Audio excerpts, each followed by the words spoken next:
So, yeah, dear students, teachers, speaker of today's talk, Dr. Pradeep Kumar, and my dear colleagues from CRRI. Good morning and very warm welcome to all of you. First of all, let me introduce myself. I am Dr. Neelam J. Gupta, Senior Principal Scientist in Central Road Research Institute, CRRI, New Delhi. CRRI has organized this lecture under ATL scheme. The objective of this Atal Tinkering Lab ATL scheme is to foster curiosity, creativity and imagination in young minds and inculcate skills such as design mindset, computational thinking and adaptive learning, etc. It will help to develop the attitudes needed to make the learning more effective. So today for the lecture under ATL scheme, we have with us Dr. Pradeep Kumar, Senior Principal Scientist in CRRI, New Delhi. He is going to talk on a very interesting topic. It's good road health for wealth. After his lecture, we will provide you a link to attempt the quiz based on the lecture only, which you can submit till 1 p.m. today. Since the quiz will be based on the lecture, so dear students, just be attentive. We will announce 5 winners based on the maximum marks obtained and minimum time taken by them and send the e-certificate. And you can write your questions and feedback in the chat box. So without any further delay, now I invite Dr. Pradeep Kumar for his talk. Dr. Pradeep. Thank you, Dr. Neelam J. Gupta. Just give me 1 second.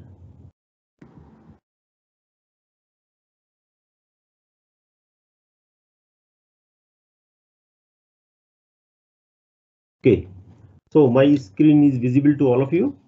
Yes. So we can start now? Yeah. Okay. So dear students, teachers and all participants, a very good morning to all of you. As told by Dr. Neelam J. Gupta, today we are going to discuss on a very interesting topic, good road health for wealth. Good road health मतलब कि अगर हमारी खाली good road health का मतलब यहाँ पर ये नहीं है कि हमारी रोड की कंडीशन अच्छी हो, साथ में कनेक्टिविटी से भी है। तो पर्पस ये है इस टॉक का कि अगर हमारी रोड की कनेक्टिविटी अच्छी होगी, कनेक्टिविटी के साथ साथ हमारी रोड की हेल्थ बहुत अच्छी होगी, तो हमारा देश कैसे या कोई भी कंट्री कैसे तरक्की करता है, उसकी वेल्थ बहुत अच्छी होती है। तो इन सब चीज़ों को, इन सब तथ्यों को है ना, we will discuss in more details. And first I will give you some background like how the good connectivity of the road network is going to affect the wealth of the country, and how the health of the road, then how the health of the road is going to affect the quality of the life of the people, and how we are basically monitoring the health of the roads. Okay, so all these issues we will discuss. And the most important thing here, what I would like to share with all of you, which is the main part of this presentation, is that all students are learning science in their 9th class or 10th class or 11th or 12th classes, and they are learning so many principles of the science, and how we scientists are going to use those principles of science to convert or to develop the technologies which are useful for the health monitoring of the roads. So this is the purpose of this presentation. So I will start with the road connectivity. Like we all know if our roads are very well connected, the country is very well connected. It plays an important role in the country economic development, and a good road connectivity plays a great role in eliminating poverty. गरीबी को दूर करने के लिए बहुत सहायक है, और इससे हमारे को एक आर्थिक अवसर पैदा करने में एक बहुत बड़ी भूमिका ये निभाती है अगर हमारी roads are very well connected. अगर हम देखें, अगर हम we are able to link our products to the market by the means of a good road network, है ना, workers to the jobs, students to school and the sick to hospitals, the roads are the important to any development. ये तो एक बहुत ही कुछ उदाहरण मैंने आपको दिए कि जैसे कि अगर हम जो हमारी इंडस्ट्रीज में प्रोडक्ट बनते हैं उनको हम बाज़ारों तक ले जाने में हमारी रोड्स हेल्पफुल होती हैं, और अगर हमारे कुछ वर्कर्स हैं जो गांव में भी रहते हैं या कुछ रिमोट एरियाज़ में रहते हैं, वो अपनी नौकरियों के लिए उनके पास अच्छा रोड नेटवर्क हो जिससे कि वो अपनी डेली अप डाउन कर सकें, है ना। बच्चों को स्कूल जाने के लिए भी अच्छी रोड्स की ज़रूरत है ना। बीमार लोग हैं विलेजेस में, उनको मेडिकल फैसिलिटीज़ अगर हमको शहर में जाना है तो वो कनेक्ट हो पाएँ रोड से। तो ये सभी चीज़ें मिलके किसी भी विकास के लिए या डेवलपमेंट के लिए बहुत इंपॉर्टेंट है ना। तो connectivity to schools, markets and health facilities, all these things help a nation to prosper and improve the quality of people lives. अब हम बात करें कि अगर हमारा the proper development of the transport road network not only reduces the cost of transportation, है ना। अब एक बात आती है कि हमने जो है रोड नेटवर्क तो बना लिया, लेकिन अगर वो रोड नेटवर्क बहुत अच्छा नहीं है ना, रोड टूटी फूटी है ना, तो अगर हमारा रोड नेटवर्क अच्छा होगा तो क्या होगा कि जो ट्रांसपोर्टेशन में हमारी जो कॉस्ट आएगी, है ना, तो वो कम होगी, है ना, हमारा टाइम कम लगेगा, है ना। तो इसलिए हमारा एक रोड नेटवर्क अच्छा होना बहुत ज़रूरी है, और ये केवल हमारे कॉस्ट की और टाइम की बचत ही नहीं करता है, बल्कि हमें हमारे पूरे कंट्री के को आपस में जोड़ने में भी एक बहुत अच्छी भूमिका निभाता है। जैसे कि अब हम बात करें कि अगर गुड रोड नेटवर्क से कैसे ये मतलब इम्पॉर्टेंट है, तो अगर आप देखें कि अगर आपकी एक रोड, आपके लिए एक रोड है और वो अच्छी कंडीशन में है, तो what will happen, it will reduce the travel time to villages, cities and towns, thereby encouraging people to travel for business and trades. अगर आपको पता लगे कि अगर आप एक गांव में रहते हैं और आपको शहर तक जाने में आपको पता लगे कि भाई कनेक्टिविटी बहुत पुअर है और हमारी जितनी भी रोड्स हैं वो बहुत ख़राब हैं, है ना, और मैं अगर जाता हूँ तो मुझे 4 जगह तो गाड़ियाँ बदलनी पड़ेंगी, रोड बहुत टूटी हुई है और मेरे को जो है पूरा एक ही दिन लग जाएगा वहाँ तक जाने में, है, तो आप क्या होंगे, डिस्करेज हो जाएंगे, है ना। तो इसलिए जो है हमें रोड की हेल्थ को अच्छा रखना है, जिससे कि हमारे जो विलेजर्स हैं या जो भी बिजनेस करने के लिए जो लोग अपने घरों से बाहर जा रहे हैं या किसी भी प्रकार से व्यापार करने जा रहे हैं, तो वो एंकरेज हो, है ना। और अगर रोड अच्छी होगी तो क्या होगा, तो it will have the comfortable journey आपकी कैसी होगी, बहुत ही आरामदेह जर्नी होगी आपकी, है ना। और सबसे बड़ी इंपॉर्टेंट बात है, सेफ होगी, है ना। Road safety is also important thing. और इसके साथ साथ जो है आपका जो फ्यूल कंजम्पशन होता है ना, अगर आप अपनी गाड़ी से जा रहे हैं, अगर रोड खराब है तो फ्यूल कंजम्पशन ज़्यादा होगा, अगर रोड अच्छी है तो फ्यूल कंजम्पशन कम होगा, तो उस पर भी प्रभाव पड़ेगा। और एक्सीडेंट तो खराब रोड पे ज़्यादा होते हैं और अच्छी रोड्स होंगी तो एक्सीडेंट कम होंगे। तो ये सब चीज़ें जो हैं आपकी चीज़ों को इफ़ेक्ट करती है। अब इसके अलावा अगर आप एक चीज़ पे और ध्यान दें कि अगर आप अपनी गाड़ी यूज़ करते हैं, रोड्स पे चलते हैं, तो आप या हम अपनी गवर्नमेंट की गाड़ियाँ यूज़ करते हैं, तो हम देखें कि अगर रोड नेटवर्क अच्छा है, रोड की कंडीशन अच्छी है, तो क्या होगा कि हमारी जो व्हीकल होगी उसकी लाइफ ज़्यादा होगी। ओके, क्यों होगी कि अगर रोड खराब होगी तो उस पर जो है टायर कंजम्पशन जल्दी हो जाएगा, टायर जल्दी खराब हो जाएंगे, है ना। हमारी गाड़ी का ब्रेक, क्लच और other parts of the vehicle जो है वो सफ़र करेंगे, सस्पेंशन जल्दी खराब हो जाएगा गाड़ी का, तो उस पर भी प्रभाव पड़ता है। तो हुआ ना कहीं ये इनडायरेक्टली कनेक्ट हमारे कंट्री की वेल्थ से, हमारी वेल्थ से कनेक्ट हुआ, तो इसका मतलब कंट्री की वेल्थ से कनेक्टेड हो गया। तो इसलिए हमारी रोड को, हेल्थ को एक अच्छी कंडीशन में रखना बहुत ही ज़रूरी हो जाता है। तो इसके अलावा अगर एक और आप इसमें देखें, अभी तो हमने बात की कि भाई हमें स्कूल जाना है, हमें हॉस्पिटल से कनेक्ट होना है या हमें अपने व्यापार से कनेक्ट होना है, लेकिन इसके अलावा आप अपने जो है it is good for social growth also. जैसे कि आप अपने किसी रिलेटिव्स के पास जाना चाहते हैं, तो अगर आपको लगेगा भाई रिलेटिव तो वहाँ पर रहते हैं, है ना, तो रोड तो वहाँ पर तक जाने में बहुत ख़राब है, तो आप क्या करेंगे, आप नहीं जाएंगे, है ना। तो इससे आपके जो है संबंधों पर भी प्रभाव पड़ता है। तो इसलिए जो ये टॉपिक दिया गया है, आज की जो हमारी टॉक है, उसमें हमने बोला कि good road health is for wealth, क्योंकि वेल्थ केवल एक चीज नहीं है, कि केवल धन ही नहीं है, वेल्थ में सभी चीजें आती हैं, है ना। तो इसीलिए ये टॉपिक दिया गया है। अब हम बात करते हैं इसके दूसरे रूप को, देखते हैं कि सपोज मेरी, अब बात करते हैं कनेक्टिविटी। आप समझ गए कि भाई कनेक्टिविटी अच्छी होगी तो सब लोग अपने घरों से बाहर निकलेंगे, बिजनेस बढ़ेगा, है ना, पैसा कम खर्च होगा, टाइम कम खर्च होगा। लेकिन अगर रोड खराब है तो क्या होगा? रोड खराब होगा तो what will happen? The poor road condition affects the discomfort. आपको डिस्कम्फर्ट होगा। आप लोगों ने, बच्चों ने महसूस किया होगा जब कभी गाड़ी में जाते हैं कि घर आके बात करते हैं, अरे भाई रोड बहुत खराब थी, है ना, सारा उल्टा पुल्टा हो गया, मतलब इतने जर्क लगे गाड़ी में बैठ के कि सब discomfort, it is called discomfort, है ना। इसको हम लोग राइडिंग क्वालिटी भी बोलते हैं, अगर हम साइंटिफिकली बात करें। दूसरी बात क्या है कि ये हमारी रोड पे सेफ्टी को भी इफेक्ट करता है, अगर रोड कंडीशन अच्छी नहीं है। इसके बारे में मैं आपसे डिस्कस करूंगा। जैसे हम फ्रिक्शन के बारे में बात करते हैं, है ना, एक फ्रिक्शन एक पैरामीटर हो सकता है। इसके अलावा जैसे हमने अभी बात की कि अगर रोड खराब है तो हमारा फ्यूल कंजम्पशन ज़्यादा होता है, बार बार आप क्लच दबाते हैं गाड़ी के, है ना, ब्रेक लगाते हैं, तो उससे आपका फ्यूल कंजम्पशन ज़्यादा होता है, गाड़ी को बहुत ज़्यादा क्षति होती है। और हमारा ट्रेवल टाइम भी बहुत लगता है, क्योंकि time is very important now. क्योंकि हर आदमी को लगता है कि भाई ये काम जल्दी से हो जाए, है ना। उससे क्या होगा कि उससे आपकी जो है एफिशिएंसी बढ़ जाएगी, है ना, वर्किंग एफिशिएंसी बढ़ जाएगी। या अगर आपकी रोड खराब है तो आप अपने ऑफिस देर से पहुंचेंगे, तो वो आपके काम को इफेक्ट करेगा, है ना। तो इनडायरेक्टली ये सब चीज़ें आपकी वेल्थ को, कंट्री की इफेक्ट करती है।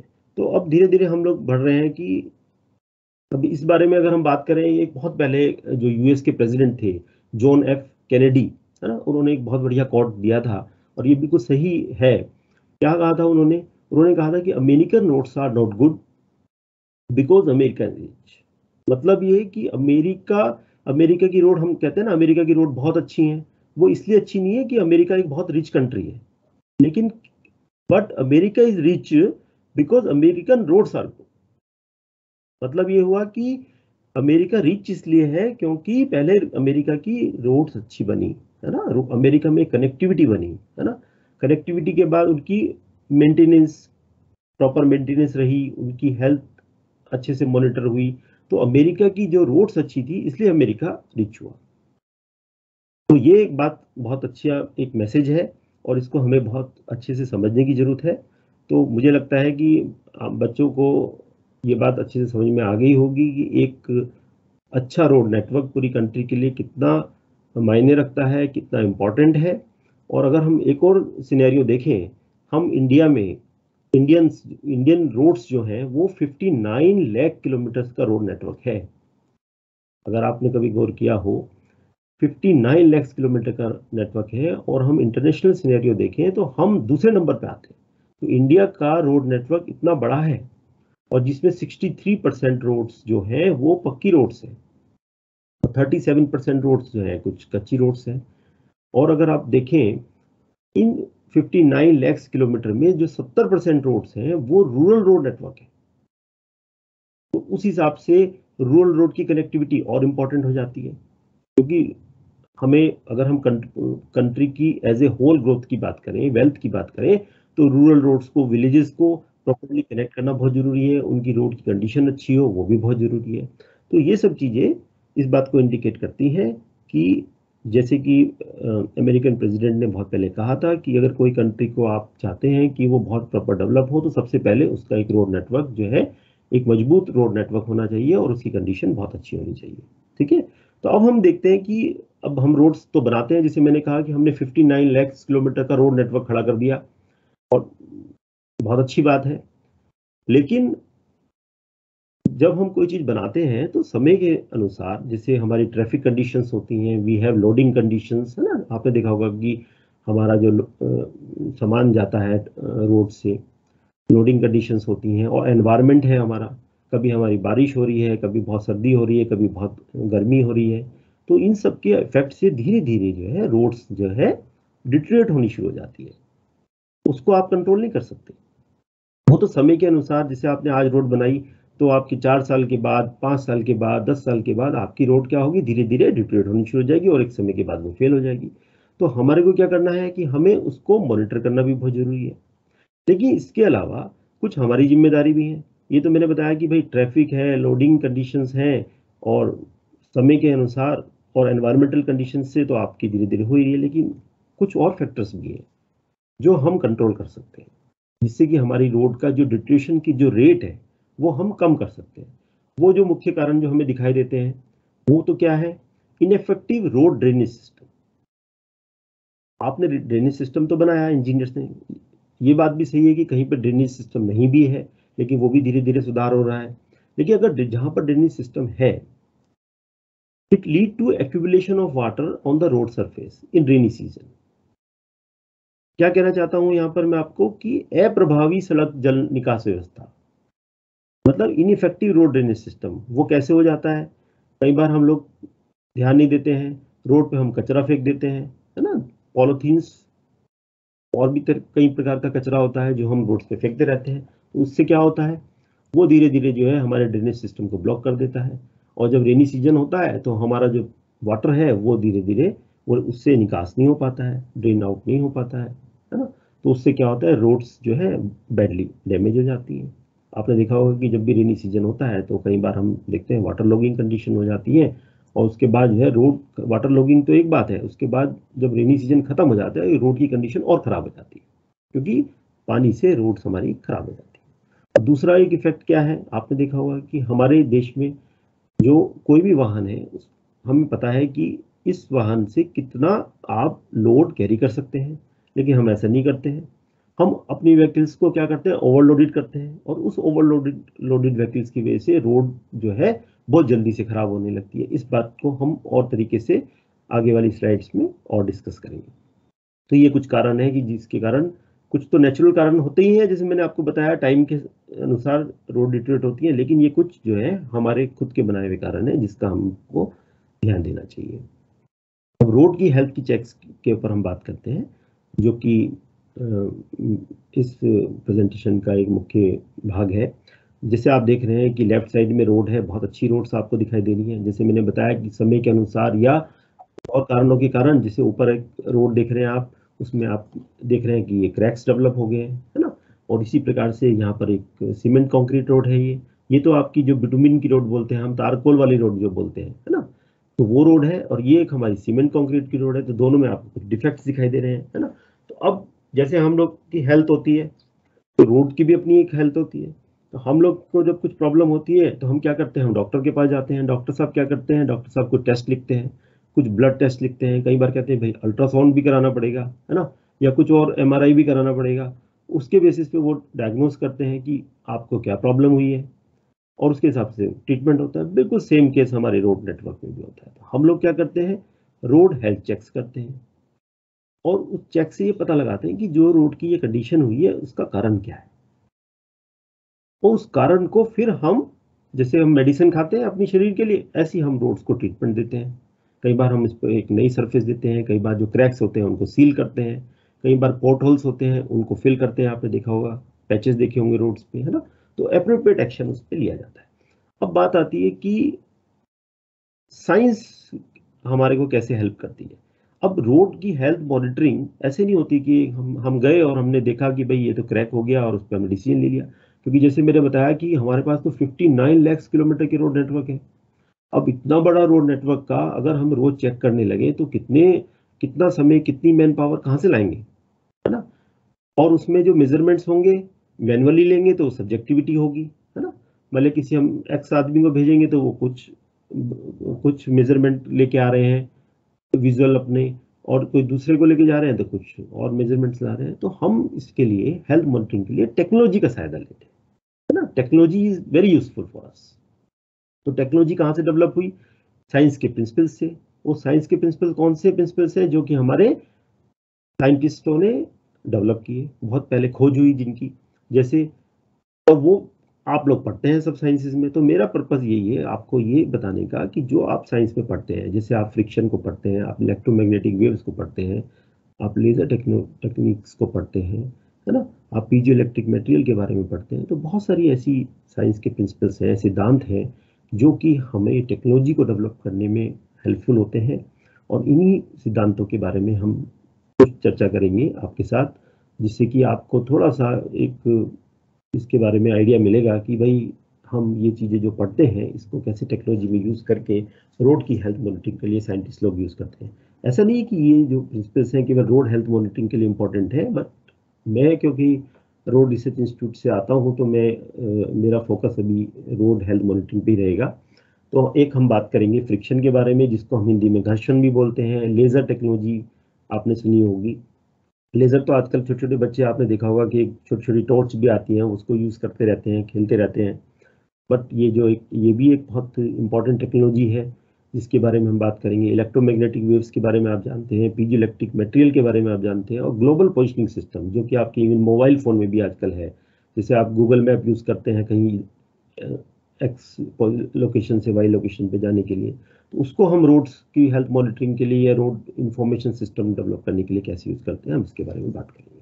तो सबसे पहले हम शुरू करते हैं फ्रिक्शन से। What is friction? फ्रिक्शन तो सब बच्चे जानते हैं। जैसे कि थोड़ा सा मैं आपका रिवीजन कराऊंगा। जैसे फ्रिक्शन क्या है? It is a force between the two surfaces. वो सर्फेसेज जो कि आपस में स्लाइड कर रही हैं या trying to slide across one another. तो ये एक बात होगी। और ये इसकी डायरेक्शन क्या होती है? Friction always works in the direction opposite from the direction of the object which is moving, है ना। कोई ऑब्जेक्ट आपका फॉरवर्ड डायरेक्शन में है तो फ्रिक्शन की डायरेक्शन रिवर्स डायरेक्शन हो गई। तो कहने की बात ये कि फ्रिक्शन बेसिकली एक प्रकार का आपका क्या है, ये एक रेजिस्टेंस है ना। तो रेजिस्टेंस जो इसकी रेजिस्टेंस की जो वैल्यू है ये किस चीज पर डिपेंड करती है ना। ये डिपेंड करती है कि जो आपके दो मटेरियल है ना, जो दो सरफेस आपस में कांटेक्ट में है। जैसे अभी आप देख रहे हैं कि ये एक साइकिल बच्चा चला रहा है और एक रोड सरफेस है, तो इसमें साइकिल का टायर और रोड की सरफेस, ये दो सरफेस होगी, है ना। तो इनके बीच में जो फ्रिक्शन है वो एक अगर एडिक्वेट है या नहीं है, ये हमें मॉनिटर करना है। तो जैसे मैंने बताया कि the friction describes the resistance between any two contact surfaces as they slide against each other. तो लो फ्रिक्शन क्या करेगा? अगर फ्रिक्शन बहुत कम होगा तो आपका मूवमेंट फास्ट होगा, और फ्रिक्शन ज्यादा होगा तो it will make you difficult to move. अब फ्रिक्शन ज़्यादा है या कम है ये कैसे पता लगेगा? बहुत मैं आपको सिंपल बातें मैं डिस्कस कर रहा हूँ अभी, कि ये डिपेंड करेगा कि जो दो सरफेसेस हैं, है ना, वो कितनी रफ है ना। अगर वो दोनों सरफेस बहुत ज़्यादा रफ हैं तो आपको लगेगा कि भाई इनको आपस में रगड़ेंगे तो मतलब फ्रिक्शन ज़्यादा है। और दोनों बहुत स्मूथ है तो मूवमेंट बड़ा फास्ट होगा, तो आप कहेंगे कि भाई फ्रिक्शन कम है। तो ये बहुत ही सिंपल सी चीज़ें हैं। लेकिन अब क्या हमें हमेशा फ्रिक्शन ज़्यादा चाहिए होता है या कम चाहिए होता है? अब ये कौन बताएगा? तो it depends upon the application. ठीक है। तो कई बार हमें किसी, अब बात करें, हम इंजन की बात करते हैं, जैसे हमारी गाड़ी चलती है उसमें एक पिस्टन होती है और एक सिलेंडर होता है ना। तो उसका मूवमेंट होता है तो हम उसमें क्या करते हैं कि इंजन ऑयल डालते हैं, है ना। क्यों? लुब्रिकेट करते हैं उसको, जिससे कि हम क्या चाहते हैं कि फ्रिक्शन कम हो जाए। तो यहाँ पर हमें फ्रिक्शन कम चाहिए होता है ना। The oil holds the surface apart. तो ये जो ऑयल होता है जो हम डालते हैं, it holds the surface apart, and so that कि उनके, उससे क्या है कि वियर एंड टियर है मेटल का, वो कम हो और हीट जो है कम से कम प्रोड्यूस हो। तो ये एक एग्जाम्पल हुआ कि ऐसा नहीं है कि हमें फ्रिक्शन होना ही चाहिए। तो कई बार फ्रिक्शन होता है, हम उसको कम करते हैं, है ना। तो अब जैसे अब आप एक बहुत इंटरेस्टिंग देखेंगे कि जो लोग स्केटिंग करते हैं, कुछ लोगों ने स्केटिंग की होगी या किया है ना। जैसे एक बच्चे स्केटिंग करते हैं या आइस पे जो है स्लेजिंग करते हैं, तो इसमें क्या है कि अगेन अगर आप बर्फ की सरफेस देखेंगे, है ना, या जो आपका ये जो स्केटिंग का जो प्लेटफॉर्म है इसको देखेंगे, तो इसमें क्या है कि इन दोनों सरफेस के बीच में फ्रिक्शन आपका कम होता है, तो इसीलिए आप स्केटिंग कर पाते हैं। अगर फ्रिक्शन ज़्यादा हो जाएगा तो क्या आप स्केटिंग कर पाएंगे? नहीं कर पाएंगे। तो ये एक वो वाली अवस्था है कि हमें फ्रिक्शन कम है। लेकिन हम बात कर रहे हैं अभी रोड्स के लिए, बात कर रहे हैं, सड़कों के लिए बात कर रहे हैं। तो सड़कों पे क्या है?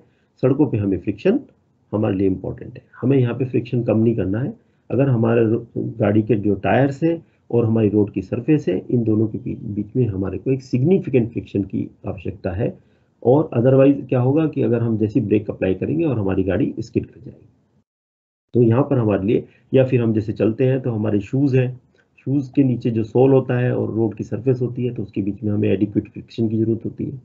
तो अब बात ये आती है कि ये फ्रिक्शन जो है, हम जितनी बात कर रहे हैं फ्रिक्शन की, कभी हमें ज़्यादा चाहिए कभी कम चाहिए, तो ये कौन से साइंटिफिक पैरामीटर्स हैं जो इस चीज़ को गवर्न करते हैं कि रोड में फ्रिक्शन जो है, रोड की जो सरफेस है ना। अब आप सोचेंगे कि भाई मैं रोड पे जा रहा हूँ, तो अब इस रोड का फ्रिक्शन कम है ज़्यादा है, ये कौन से पैरामीटर्स हैं, कौन से फैक्टर्स हैं जो कि ये बताएंगे कि मेरे को कि इस रोड का फ्रिक्शन कम है ज़्यादा है। तो उसके लिए अगर आप देखें कि जो रोड की जो टॉप सरफेस होती है, आपने देखा होगा बच्चों कि उसमें एक ब्लैक टॉप सरफेस होती है जिसको हम फ्लेक्सिबल पेमेंट कहते हैं, या आप उसको तारकोल वाली रोड कहते हैं, डामर वाली रोड बोलते हैं। तो उस रोड पे जो टॉप सरफेस होती है, तो उसमें आपने देखा होगा कि बहुत क्लोजली अगर आप देखें कि छोटे छोटे एग्रीगेट्स होते हैं, है ना, स्टोन्स आप कह सकते हैं, एग्रीगेट्स होते हैं, है ना। और उन एग्रीगेट्स के बीच में एक स्पेस भी होता है। तो दो तरह के टेक्सचर होते हैं बेसिकली, है ना। तो एक को टेक्सचर को हम बोलते हैं माइक्रो टेक्सचर, और दूसरा टेक्सचर होता है मैक्रो टेक्सचर। तो अब ये माइक्रो टेक्सचर कहाँ से आ गया? माइक्रो टेक्सचर जो होता है कि जब हम रोड की कंस्ट्रक्शन करते हैं, तो उनके जो एग्रीगेट हम चूज करते हैं, है ना, तो उसकी सरफेस, अगर आप देखें ये जो एग्रीगेट आप देख रहे हैं, इस एग्रीगेट के हमने लेंस से जूम करके देखना चाहते हैं, तो इसके ऊपर एक बहुत ही छोटा, शॉर्ट वेवलेंथ में कहूँगा, बहुत छोटी वेवलेंथ का एक टेक्सचर होता है ना, उसको हम माइक्रो टेक्सचर कहते हैं। ठीक है। अगर ये टेक्सचर नहीं होगा तो क्या होगा कि आपका जो फ्रिक्शन है ना, जिसको हम in terms of skid resistance की बात करते हैं, है ना, एंटी स्किड रेजिस्टेंस जो है, मतलब तो आपका ये फ्रिक्शन जो है कम हो जाएगा, है ना, जो कि आपके लिए, आप रोड पे चलने के लिए सही नहीं है ना। तो इसलिए जब रोड के इंजीनियर्स जो है रोड को बनाते हैं, तो उनका जो एग्रीगेट का सिलेक्शन होता है, उसका एक तरीका होता है, उसका एक साइज इंपॉर्टेंट होता है ना। और उसके ऊपर जो टेक्सचर वैल्यू होती है, उसको हम एक स्टोन पॉलिशिंग वैल्यू के नाम से बोलते हैं। तो वो भी हम लोग टेस्ट करते हैं लेबोरेटरी में, तो जिससे कि हमें पता रहे कि जो रोड की सरफेस पे एडिकेट माइक्रो टेक्सचर रहे। और बात करें कि अगर हम इन दोनों के बीच में देखें, दो एग्रीगेट बीच में स्पेस होता है, इसको हम मैक्रो टेक्सचर बोलते हैं, है ना। तो मैक्रो टेक्सचर भी इंपॉर्टेंट होता है। तो ये माइक्रो टेक्सचर और मैक्रो टेक्सचर दोनों मिलके आपकी रोड सरफेस पे एक फ्रिक्शन क्रिएट करते हैं, जिसको हम स्किड रेजिस्टेंस के रूप में मेजर करते हैं। ठीक है। तो ये माइक्रो टेक्सचर भी इंपॉर्टेंट हो गया और मैक्रो टेक्सचर भी इंपॉर्टेंट हो गया। तो यहाँ पर एक साइंस आ जाती है कि जब हम रोड इंजीनियर्स रोड बनाते हैं, तो उन्हें पता होता है कि हम जो मिक्स बना रहे हैं, है ना, जो टॉप सरफेस है रोड की, तो वो मिक्स कैसे डिजाइन करना है कि हमारा को जो उसमें एग्रीगेट का साइज क्या होना चाहिए, है ना, और एग्रीगेट की क्वालिटी क्या होनी चाहिए, जैसे, और जो हम तारकोल या बिटुमिन यूज करते हैं, है ना, उसकी क्वांटिटी कितनी होनी चाहिए, कि जिससे कि हमें सफिशिएंट माइक्रो टेक्सचर और मैक्रो टेक्सचर सरफेस में मिले। और हमारी जो लोग पैदल चल रहे हैं या जो रोड्स के साथ जो गाड़ियों में चल रहे हैं, उनको एक एडिक्वेट फ्रिक्शन या इसकी रेजिस्टेंस मिले, जिससे कि वो स्लिप ना करें और जिससे कि वो स्किड ना करें। अब इसको और थोड़ा साइंटिफिकली देखते हैं। जैसे आप लोगों ने पढ़ा होगा कि वेवलेंथ क्या होती है, एम्पलीट्यूड क्या होता है, तो उस फॉर्म में अगर हम इसको क्वांटिफाई करने की कोशिश करें, तो जैसे ये एग्रीगेट मैंने आपको बताया, है ना, तो माइक्रो टेक्सचर की वेवलेंथ जो है 0.5 मिलीमीटर से भी कम होती है, तो बहुत शॉर्ट वेवलेंथ्स होती है। और एम्पलीट्यूड 0.2 मिलीमीटर होता है, तो आंख से तो दिखाई देगा नहीं है। मैक्रो टेक्सचर की जो वेवलेंथ होती है 0.5 मिलीमीटर होती से शुरू होती है और 50 मिलीमीटर तक जाती है ना, जो मैंने बताया एग्रीगेट्स के बीच में स्पेस की बात मैं कर रहा हूँ, डेप्थ की बात कर रहा हूँ मैं, है ना। और एम्पलीट्यूड इनका 0.2 से 3 मिलीमीटर एम्पलीट्यूड होता है। तो ये साइंटिफिक पैरामीटर्स हैं जो कि रोड की सरफेस पे आपको फ्रिक्शन वैल्यूज देते हैं। ठीक है। तो ये तो हो गया। अब हम कुछ और पैरामीटर्स की बात करेंगे कि जो हम, क्योंकि रोड्स की बात कर रहे हैं, कि वो कुछ और पैरामीटर्स हैं कि जिनकी वजह से हम रोड का फ्रिक्शन लूज कर जाते हैं। ठीक है। तो एक एक कॉन्सेप्ट होता है, उसको बोलते हैं हाइड्रोप्लेनिंग होता है। इससे डरने की जरूरत नहीं है इस वर्ड से। ये क्या है? हाइड्रोप्लेनिंग का मतलब ये है कि जैसे आप चाहेंगे कि जब आप रोड पे चल रहे हैं, तो आप चाहेंगे कि आपकी जो टायर है व्हीकल का, है, वो और रोड की सरफेस दोनों आपस में कांटेक्ट में रहे, तभी तो वो जो फ्रिक्शनल प्रॉपर्टीज का आप फायदा उठा पाएंगे, तभी तो आप स्किड नहीं होंगे, है ना। लेकिन कभी कुछ ऐसे हो जाए, इतना पानी आ जाए रोड पे, है ना, कि बारिश कंटिन्यूसली बहुत देर तक हो रही है ना, तो क्या हुआ कि आपका ये टायर है और ये रोड सरफेस है, इसके बीच में एक वाटर की फिल्म आ गई। ठीक है। अब वाटर की फिल्म आ गई तो इसको हम क्या बोलते हैं? हाइड्रोप्लेन। इसलिए मैंने आपको ये बताया कि loss of friction due to hydroplaning की हम बात कर रहे हैं, है ना। तो इसमें क्या होता है कि जो वाटर है, वाटर प्रेशर जो होता है टायर के फ्रंट में, वो इतना तेजी से in the front of vehicle pushes the water, tyre के अंदर पुश करता है, लेकिन जो टायर है ना, उसको रोड सरफेस से हटा नहीं पाता है ना। उससे क्या हो जाता है कि जो इन दोनों का कॉन्ट्रैक्ट है, जिसे हम ट्रैक्शन बोलते हैं बेसिकली, वो लॉस हो जाता है। और जब आप ब्रेक वगैरह लगाते हैं तो आपका, क्योंकि फ्रिक्शन लॉस हो जाता है, और फ्रिक्शन लॉस होने से क्या होगा कि आप स्किड कर जाते हैं, है ना। तो ये अब आप कहोगे कि सर ये इसको कैसे कंट्रोल करेंगे, है ना। इसको कंट्रोल करने का तरीका बहुत अच्छा है कि ये दो चीज़ों पर डिपेंड करता है। नंबर वन, एक मैंने आपको मैक्रो टेक्सचर बताया। मैक्रो टेक्सचर जो स्टोन्स के बीच में स्पेस होता है, तो कुछ पानी तो उसमें चला गया, है ना, उससे ड्रेन आउट हो गया। और दूसरी इंपॉर्टेंट चीज क्या है, जो मैं आपको ये मैसेज देना चाहता हूँ यहाँ पर, वो है आपका टायर। आपने देखा होगा कि जितने भी टायर होते हैं उनके बीच में खांचे होते हैं, है ना, ग्रूव्स होती है, ट्रेड होते हैं। दिख रहे हैं आप इस टायर के अंदर, देख रहे हैं, है ना। तो these threads and grooves are very important. Okay, इससे फायदा क्या होता है कि जो टायर के नीचे से पानी को पास कर देते हैं, है ना। तो अब आपने देखा होगा कि कुछ लोग क्या करते हैं कि गाड़ी के जो टायर हैं घिस गए हैं, ये इसके ग्रूव्स खत्म हो गए हैं, है ना, तो तब भी गाड़ी चला रहे हैं, है ना। तो ठीक है भाई, गाड़ी में पंचर तो होता रहता है, लेकिन उनको ये पता होना चाहिए कि अगर आप ऐसा कर रहे हैं तो कभी भी आप हाइड्रोप्लेन वाली अवस्था में फंस सकते हैं, और उसके कारण जो है आपको फ्रिक्शन जो आपको चाहिए ब्रेकिंग के समय पे वो नहीं मिलेगा, और आपकी गाड़ी स्किड हो सकती है और आपका एक्सीडेंट हो सकता है ना। तो इसलिए हमारी ये जिम्मेदारी है कि हम रोड का, जो हम इंजीनियर्स रोड बनाते हैं, तो उनकी जिम्मेदारी तो होगी कि भाई आपको एडुकेट, हम रोड की सरफेस में मैक्रो टेक्सचर और माइक्रो टेक्सचर प्रोवाइड कराएं, है ना। लेकिन साथ में एक यूजर की भी जिम्मेदारी हो जाती है कि वो अपने जो गाड़ी के टायर्स का ध्यान रखे, कि वो समय समय पर जब भी उसको लगे कि अब ये टायर जो है हमारे ब्लैंक हो गए हैं, है ना, ये ग्रूव्स उसके घिस गए हैं, तो उसको वो चेंज कराए। तो ये एक बहुत इंपॉर्टेंट बात है यहाँ पर। दूसरी एक हमारे को प्रॉब्लम आती है कि जो फ्रिक्शन कैसे कम हो जाता है। फ्रिक्शन ऐसे कम हो जाता है कि आप देखें कि ये मैं आपको एक फोटो दिखा रहा हूँ, रनवे की दिखा रहा हूँ, जहाँ पर हमारे प्लेन लैंड करते हैं तो बहुत स्पीड से, बहुत वेट होता है तो लैंड करते हैं। आपने देखा होगा कि वहाँ पे रनवेज पे रबर डिपॉजिट हो जाती है ना? तो ये अब आपको समझ में आएगा क्यों रबर डिपॉजिट से क्या नुकसान होगा। मुझे लगता है बच्चों को समझ में आ रहा होगा कि रबर डिपॉजिट से क्या नुकसान होगा, कि अगर रबर डिपॉजिट होगी रोड की सरफेस पे, तो हमारा जो माइक्रो टेक्सचर और मैक्रो टेक्सचर में तो खत्म हो गया, उस पर तो एक कोटिंग आ गई रबड़ की, है ना। अब उसी सरफेस पे अगर हम प्लेन को लैंड करेंगे तो क्या हुआ, हमें टेक्सचर मिला ही नहीं। टेक्सचर बहुत जरूरी है, हमें फ्रिक्शन मिला ही नहीं बेसिकली, है ना। तो हमारा प्लेन स्किड हो जाएगा। तो इसलिए जो हमारी जो एयरपोर्ट अथॉरिटीज है इस बात का पूरा ध्यान रखती हैं डेली बेसिस पे। मैं कहूँगा कि जैसी रबर डिपॉजिट होती है, उनके पास इंस्ट्रूमेंट्स होते हैं, गैजेट्स होते हैं, वो इस रबर को हटा देते हैं तुरंत, डेली बेसिस पे, है ना। तो ये एक बहुत इंपॉर्टेंट पार्ट है। तो आपको दो चीज पता लगी, एक तो हाइड्रोप्लेन समझ में आया, दूसरा हमारे को पता लगा कि रोड्स पे अगर कोई गंदगी है या कोई रबर डिपॉजिट हो गया तो उससे भी हमारा फ्रिक्शन का लॉस हो रहा है। और तीसरी चीज आपने देखी होगी कि हमारी रोड सरफेस पे हमारे पे माइक्रो टेक्सचर भी था, मैक्रो टेक्सचर भी था, लेकिन किसी तरीके से कोई ऑयल इस पे गिर गया। अब ऑयल आ गया तो फिर अगेन हमारा माइक्रो टेक्सचर और मैक्रो टेक्सचर का लॉस हो गया।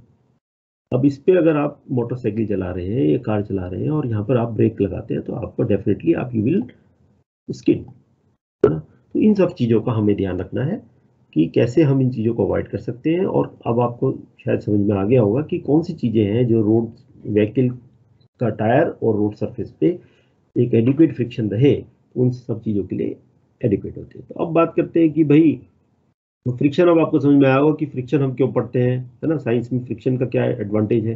तो इतना ट्रैफिक का मूवमेंट होता रहता है, तो बहुत कभी कभी रेयरली ऐसा होता है कि कहीं पर कोई गाड़ी स्किड हो जाती है, लेकिन इसका मतलब ये है कि हम लोग इस बात को समझते हैं कि रोड इंजीनियर्स की जो रोड की सरफेस का ध्यान रखते हैं कि एक एडिक्वेट फ्रिक्शन मिले, और ये हमारी जिम्मेदारी है कि हम अपने टायर का ध्यान रखें, है ना।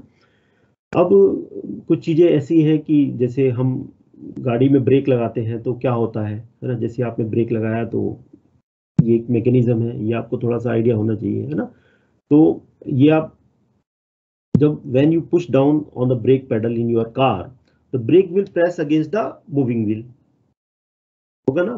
Brake will press against the moving wheel, मतलब आपके जो व्हील का मूवमेंट चल रहा है तो ब्रेक उसको उसके अगेंस्ट काम करेगा, है ना, टू क्रिएट द फ्रिक्शन, है ना, and it will slow down and stop them. होगा क्या इस समय होगा ये कि brake will absorb the kinetic energy from the wheels, wheel are moving at some speed, okay, तो क्या करेंगे, brakes will absorb the kinetic energy from the wheel, जिसे गतिज ऊर्जा, जो हिंदी वाले बच्चे हैं हमारे उनके लिए गतिज ऊर्जा आप ऊपर पढ़ भी सकते हैं ना, हिंदी में भी लिखा हुआ है, and car will begin to slow converting into thermal energy, है ना, तो क्या होगा, वो ब्रेक जो है वो हीट अप हो जाएंगे, थोड़ा सा उसमें एनर्जी आ जाएगी, है ना, तो ये हुआ। अब क्या है, अब एक और बात है, अब आप कहेंगे कि एक तो फ्रिक्शन किस में हो गया, एक तो आपका जो ब्रेक की मैकेनिज्म हो गया उसके बीच में फ्रिक्शन हो गया, और एक फ्रिक्शन हमारे पास कौन सा है, एक रोड सरफेस का फ्रिक्शन है, रोड टायर और सरफेस के बीच में भी फ्रिक्शन है ना। तो इस बात को थोड़ा सा और समझते हैं कि कई बार क्या होता है कि हम बहुत तेजी से गाड़ी चला रहे होते हैं, जैसे इसमें मैंने बताया कि, और हमने ब्रेक लगाया लेकिन तब भी हमारी जो है गाड़ी नहीं रुकती है ना, हमने एकदम से सडन ब्रेक लगाया और हमारा क्या होता है, ब्रेक लॉक हो जाता है ना, हमने लगाया ब्रेक और लेकिन गाड़ी हमारी स्किड हो जाती है ना। तो ये कब होता है कि जब आपका जो आपने ब्रेक लगाया, अगर आपके ब्रेक्स जो है ओवरहीट हो गए हैं, है ना, and they are not able to absorb the kinetic energy, है ना, फ्रॉम द व्हील्स, है ना, अगर नहीं हो रहा है क्योंकि व्हील की काइनेटिक एनर्जी इस समय बहुत ज़्यादा है, बहुत तेजी से आप चल रहे हैं और सडनली आपने ब्रेक लगाया तो वो ओवरहीट हो जाते हैं, है ना, तो उस समय आपका गाड़ी फिर भी स्किड हो जाती है। तो इस चीज़ को अवॉइड करने के लिए एक बहुत अच्छी टेक्निक डेवलप हुई जिसको हम एंटी लॉक ब्रेकिंग सिस्टम बोलते हैं, ABS बोलते हैं, है ना। तो इससे फायदा ये होता है कि जैसे मैंने बताया कि आप बहुत तेजी से चल रहे हैं और आपने सडन ब्रेक लगाया, ब्रेक लॉक हो गया, तब भी आप स्किड कर पा रहे हैं क्योंकि जो काइनेटिक एनर्जी थी बहुत ज़्यादा थी, वो ब्रेक हीटअप हो गए और उन्होंने उसको नहीं कर पा रहे हैं, गाड़ी को नहीं रोक पा रहे हैं। तो लेकिन इसमें क्या होता है कि एक मैकेनिज्म होती है कि इसमें बार बार फ्रैक्शन ऑफ सेकेंड्स में जो ब्रेक है कई बार लगता है रिलीज होता है, कई बार लगता है रिलीज होता है, तो उससे क्या होता है कि आपका जो गाड़ी जो है, मतलब फ्रिक्शन जो मैं बात कर रहा हूँ तो वो हीटअप नहीं होता है ब्रेक, है ना, और उससे क्या होता है कि आपको एक प्रॉपर ग्रिप मिल जाती है और आपकी गाड़ी बिना स्किडिंग हुए रुक जाती है। तो आप इसको, मैं चाहूँगा कि बच्चों से कि इसके मेरे ख्याल से यूट्यूब पे काफ़ी वीडियो भी अवेलेबल होंगे, तो उसको थोड़ा सा और स्टडी करें। तो ये एंटी लॉकिंग ब्रेक सिस्टम जहाँ तक मैं समझता हूँ कि गवर्नमेंट ने अभी जितने भी 4 व्हीलर्स हैं और 2 व्हीलर्स हैं उसमें ये कंपलसरी है कि गाड़ियाँ जितनी आती हैं उसमें एंटी लॉक ब्रेकिंग सिस्टम होता है। तो ये भी एक अगर आप इसको और डिटेल में स्टडी करेंगे तो this will help you in understanding the interaction of the vehicle tire with the road surface and the braking mechanism which we have in anti braking system।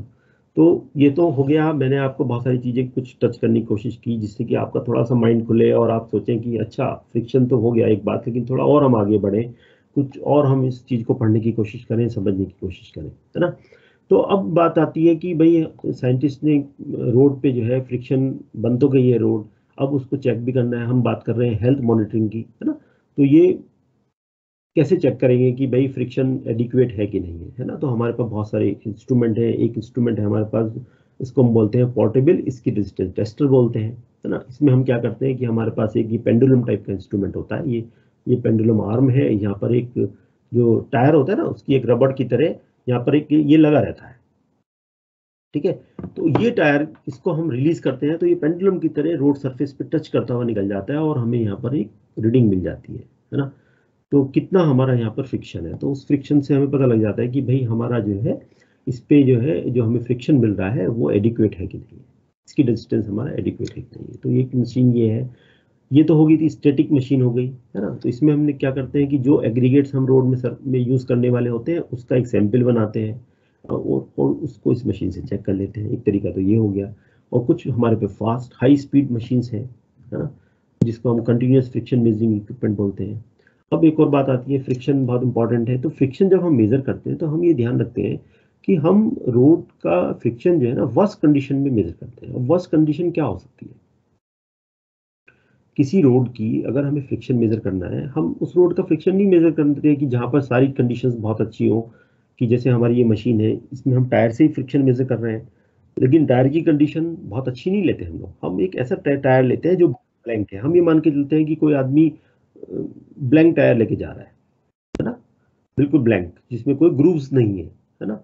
और दूसरा वर्स्ट कंडीशन क्या हो सकती है कि रोड पे जो है वाटर की फिल्म है ना। तो हम क्या करते हैं कि रोड पे वाटर को स्प्रेड करते हैं, लाइक 1 mm की फिल्म बना लेते हैं, और जो टायर यूज करते हैं फ्रिक्शन मेजर करने के लिए वो कम्प्लीटली ग्रूवलेस टायर लेते हैं, ब्लैंक टायर लेते हैं, और फिर हम फ्रिक्शन मेजर करते हैं कंटिन्यूसली, और फिर देखते हैं कि कितनी वैल्यू आ रही है ना। और फिर अगर ये इनसफिशिएंट होता है फ्रिक्शन, तो फिर हम इस पर ट्रीटमेंट करते हैं। हम एक कुछ इस पर ऐसा ट्रीटमेंट करते हैं कि जिससे कि हम फ्रिक्शन को रिस्टोर कर सकें। ये एक और इक्विपमेंट है जिसको हम म्यू मीटर बोलते हैं। म्यू मतलब आप जानते हैं फ्रिक्शन कोएफिशिएंट म्यू, है ना। इसी तरीके से एक दूसरा इक्विपमेंट है। तो बहुत सारे इक्विपमेंट्स हमारे पास हैं, जिसकी जस्ट मैं इसको स्लाइड्स को दिखा रहा हूँ। ये इक्विपमेंट है, मैं देखता हूँ कि हमारे जो इंदिरा गांधी एयरपोर्ट पे ये मशीन यूज होती है रनवे का फ्रिक्शन मेजर करने के लिए। इस तरीके से एक और जिसको स्पीडोमीटर बोलते हैं, ये मशीन भी यूज होती है। एक ये ग्रिप टेस्टर भी यूज होता है ना।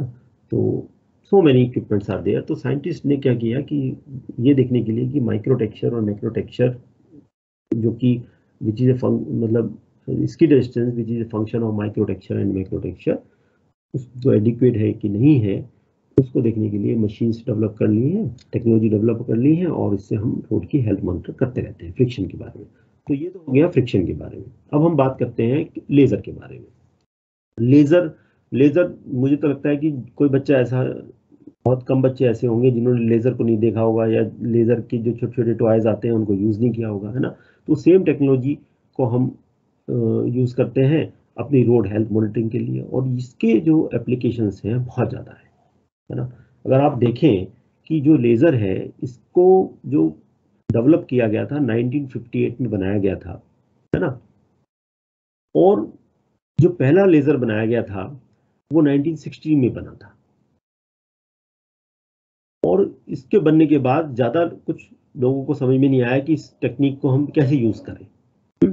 तो इसके बाद फिर एक मूवी रिलीज हुई थी, बताते हैं 1964 में। जेम्स बॉन्ड का नाम आपने सुना होगा। जेम्स बॉन्ड 007 की एक मूवी थी, गोल्ड फिंगर के नाम से थी। मैं जस्ट लिटरेचर को देख रहा था, उसमें आया। तो उन्होंने उसमें दिखाया कि लेजर बीम को यूज किया उन्होंने, और उसको जेम्स बॉन्ड को 2 पार्ट में डिवाइड कर दिया, है ना। तो पहले मतलब ये एक आप कह सकते हैं कि एक डेमोन्स्ट्रेशन था, जो कि एक पिक्चर में फिल्माया गया था। तो वहाँ से मतलब लेज़र के बारे में और लोगों ने कुछ सोचना शुरू किया कि भाई इसको हम कैसे यूज़ करें, है ना। अगर आप देखें कि लेज़र आपके हर घर के अंदर लेज़र टेक्निक बहुत अच्छे से यूज़ हो रही है। हर घर में कंप्यूटर हम लोग यूज़ कर रहे हैं, we are using CD player हम यूज़ कर रहे हैं, DVD प्लेयर हम यूज़ कर रहे हैं, है ना। और आज अब तो लेटेस्ट हम ब्लू रे डिस्क भी यूज़ कर रहे हैं। तो उन सब में रीड करने के लिए क्या यूज़ होता है, लेज़र टेक्निक यूज़ होती है ना। तो ये लेज़र जो है बहुत इंपॉर्टेंट है, और इसको आप जब अपनी क्लासेस में पढ़ें तो अच्छे से पढ़ें और इसको समझें, क्योंकि मेरे को पूरी उम्मीद है कि इसके और भी बहुत सारे इसको जो इस साइंस को आप टेक्नोलॉजी में और भी बहुत पर्पज़ के लिए, एप्लीकेशंस के लिए यूज़ कर सकते हैं। तो अगर हम देखें कि जैसे मैंने अभी बताया कि लेज़र की बहुत सारी एप्लीकेशंस हैं, जनरल एप्लीकेशंस की मैं बात कर रहा हूँ, DVD है, CD है, ब्लू रेज है ना। लेज़र प्रिंटर की बात करें, जैसे प्रिंटर होते हैं, आपको सब बच्चों को पता है कि प्रिंटर में लेज़र होता है। हम लोग बोलते हैं लेज़र प्रिंटर चाहिए हमें, है ना। उसकी क्वालिटी बहुत अच्छी होती है। या फिर बार कोड रीडर्स होते हैं। आपने देखा होगा कि जब आप किसी मॉल में जाते हैं, कोई शॉपिंग करते हैं, तो एक लेज़र गन होती है, उसको वो लोग यूज़ करते हैं और उसको बार कोड को स्कैन करते हैं। ये भी एक लेज़र की फाइंडिंग हो गई। लेज़र से रेंज फाइंडिंग होती है, हमें पता लगा लेते हैं कि गन्स होती हैं कि ये ऑब्जेक्ट कितनी दूरी पे है ना। लेज़र से सर्जरी हो रही है आजकल, है ना। सर्जरी में यूज़ करते हैं, कटिंग के लिए, मेटल को कटिंग करने के लिए हम लोग यूज़ करते हैं, एनग्रेविंग के लिए यूज़ करते हैं, ड्रिलिंग करते हैं, मार्क। तो लेज़र की इतनी एप्लीकेशंस है कि इसलिए मैं कहूँगा कि आप जब लेज़र पढ़ें, जो टीचर्स बच्चों को लेज़र पढ़ाएं तो बहुत अच्छे से पढ़ें इस सब्जेक्ट को। इसके बहुत ही एप्लीकेशंस हैं, है ना। इसको टेक्नोलॉजिकल एप्लीकेशंस जो अगर मैं कहूँ तो बहुत ज़्यादा है। लेकिन अब मैं बात करूँगा आपसे कि रोड हेल्थ मॉनिटरिंग में इसकी एप्लीकेशन क्या है। तो सबसे पहले बात करेंगे रोड प्रोफाइलिंग की। रोड प्रोफाइलिंग का मतलब क्या हुआ कि आपको पता है कि जो हम रोड पे चलते हैं, है ना, तो उस पे कई बार हम जर्क्स फील करते हैं, है ना, बम्प्स फील करते हैं। फिर कहते हैं कि भाई राइडिंग क्वालिटी बहुत पुअर थी इस रोड की, है ना। या कई बार हम कहते हैं कि भाई बहुत बढ़िया रोड थी, ये तो इसमें तो कुछ पता ही नहीं लगा, है ना, कोई जर्की फील नहीं हुआ। तो ये चीज को हम असेसमेंट कैसे करें? तो असेसमेंट करने के लिए हमें क्या चाहिए? रोड का प्रोफाइल चाहिए, और उस प्रोफाइल को हम एग्जामिन करते हैं और उससे पता लगाते हैं कि इसकी राइडिंग क्वालिटी अच्छी है या इसकी मतलब गुड है, फेयर है या पुअर है। और अगर वो फेयर या पुअर है तो फिर हम उसको एक प्रॉपर ट्रीटमेंट करते हैं, है ना। तभी जैसे मैंने बताया था कि डॉक्टर के पास गए, उसने एग्जामिन किया और उसको पता लगा कि नहीं भाई इसकी हेल्थ में ये प्रॉब्लम है, तो फिर उसका ट्रीटमेंट जरूरी है। तो ऐसी रोड पे भी हम लोग करते हैं। तो हमारा जो लेजर है उसको हम यूज करते हैं। इसी तरीके से हम रोड का टेक्सचर मेजर करते हैं। टेक्सचर कौन से वाला मेजर कर पाते हैं लेजर से? मैक्रो टेक्सचर, जो मैंने अभी आपको बताया था, जो कि हमारे लिए हाई स्पीड पे जो है हाइड्रोप्लानिंग के लिए बहुत इंपॉर्टेंट है, को अवॉइड करने के लिए। और इसी तरीके से अगर हम जब रोड की प्लानिंग करते हैं तो हमें ये जानना होता है कि इस रोड पे कितना ट्रैफिक है ना, किस तरह की व्हीकल इस पे प्ले कर रही है।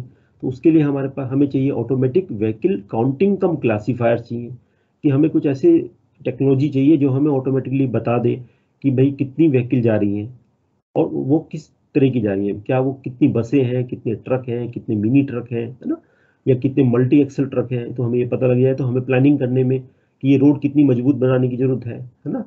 तो ये सब हेल्प मिलती है। और इसी तरीके से अब हम बात करने लगे हैं कि पूरे कंट्री बात कर रही है कि हम हर चीज को डिजिटाइजेशन करने में लगे हुए हैं, है ना, कि हर चीज कंप्यूटर में आ जाए, है ना। तो इसी तरीके से हम रोड नेटवर्क को डिजिटाइजेशन करने में लगे हैं। तो हम चाहते हैं कि हमारा पूरा रोड नेटवर्क, अगर मैं बात करूं कि मुझे दिल्ली से आगरा जाना है या मुझे दिल्ली से आगरा की रोड को देखना है, तो मेरे पास यही कंप्यूटर में सब मैं देख पाऊँ कि कहाँ पर क्या है, लेफ्ट में क्या है, राइट में क्या है, कहाँ पर पेट्रोल पंप है, कहाँ पर स्कूल आ रहा है, कहाँ पर डाइवर्शन हो रहा है, कहाँ पर फ्लाईओवर है, कहाँ पर अंडरपास है, कहाँ पर रेलवे क्रॉसिंग है। सब कुछ मेरे को एक 3D नेटवर्क, 3D एनवायरनमेंट में मिल जाए, तो वो भी हम लेजर से कर पा रहे हैं, है ना। इसी तरीके से हमें जब रोड की हेल्थ मॉनिटरिंग करनी है तो हमें ये जानने की जरूरत है कि भाई रोड्स पे डिफेक्ट्स कौन सी, इसको बीमारी क्या है रोड को, है ना। जैसे कि बीमारी क्या क्या होती है रोड्स की, सब बच्चे जानते हैं। आपने देखा होगा रोड्स पे क्रैक्स हो जाते हैं, कई बार रोड्स पे पॉट होल हो जाते हैं। तो इसको आप रोड की बीमारी के रूप में ले सकते हैं। लेकिन ये हमें पता कैसे लगेगा? एक तरीका तो ये है कि कोई आदमी को भेजा, उसने देखा और आके बताया। लेकिन मैंने बताया कि इतना बड़ा नेटवर्क है, इसको मैनेज करना है, तो उसके लिए हमें क्या चाहिए? टेक्नोलॉजी चाहिए, जो फास्ट टेक्नोलॉजी हो और एक्यूरेट हो। तो वो भी लेजर से संभव हुआ है। इसी तरीके से आपने देखा होगा कि हम लोग स्पीड गन्स, आपने देखा होगा कि हमारे जो ट्रैफिक के एनफोर्समेंट ऑफिसर्स होते हैं वो देखते हैं कि भाई आपकी व्हीकल कितनी स्पीड पे जा रही है ना। वो आपकी सेफ्टी के लिए ही काम करते हैं।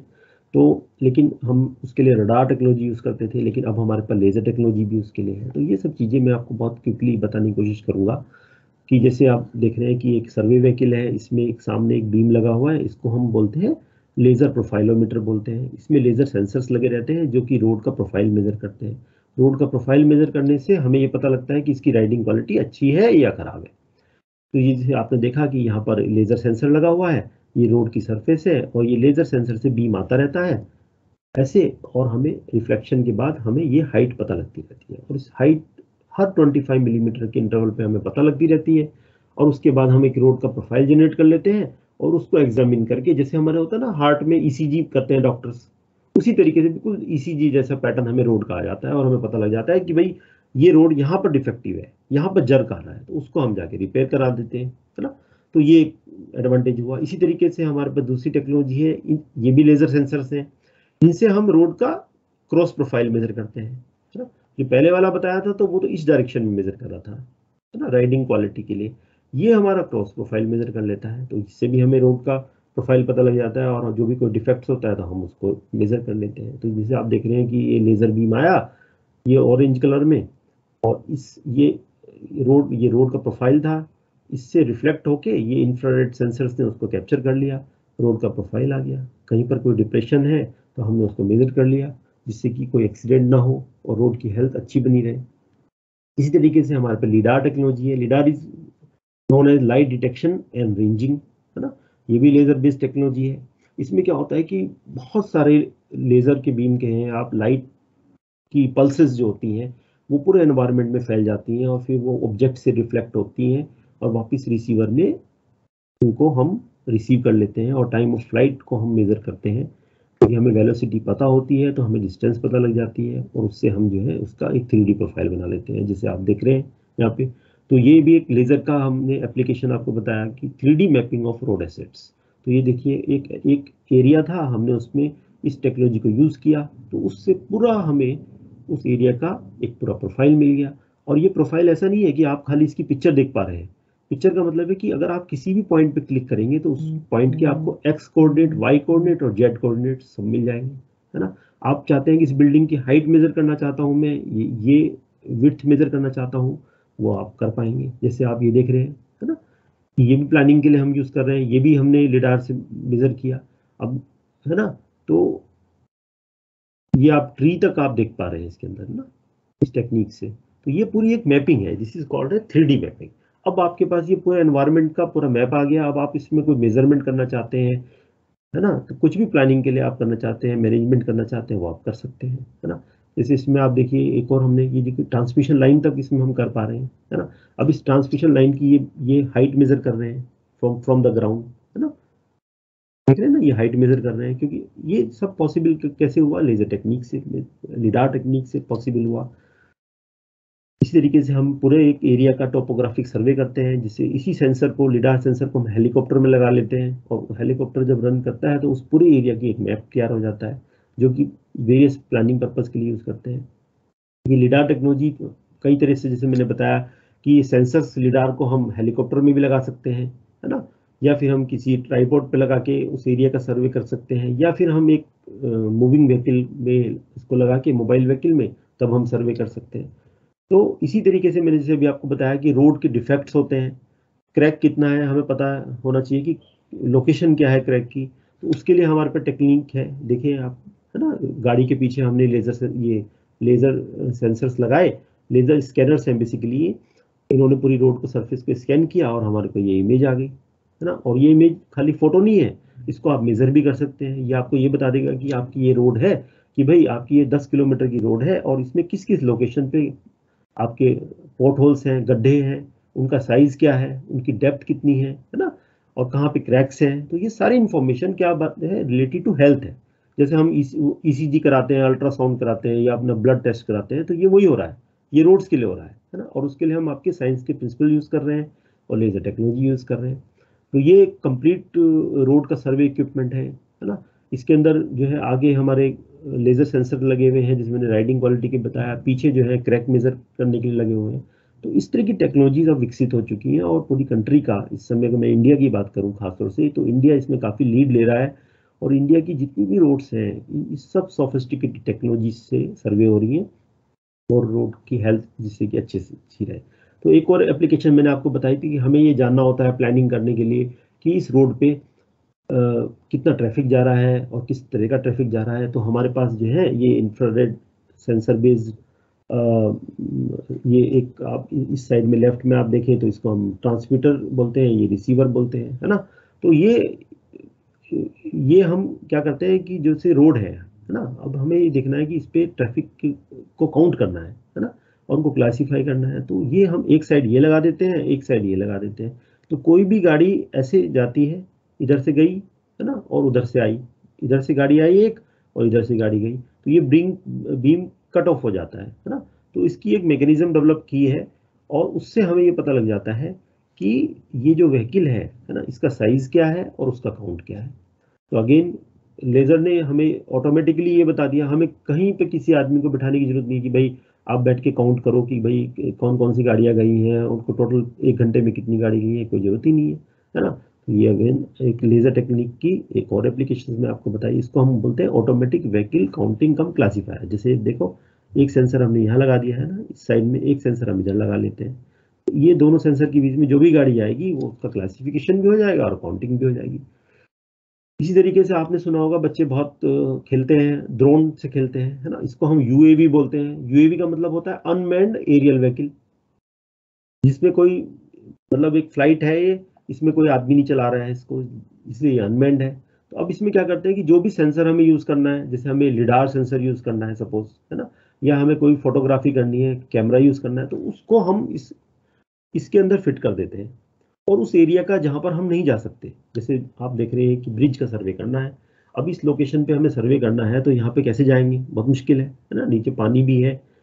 तो हम यूएवी को फ्लाइट लेते हैं और उससे सारा डेटा कलेक्ट कर लेते हैं।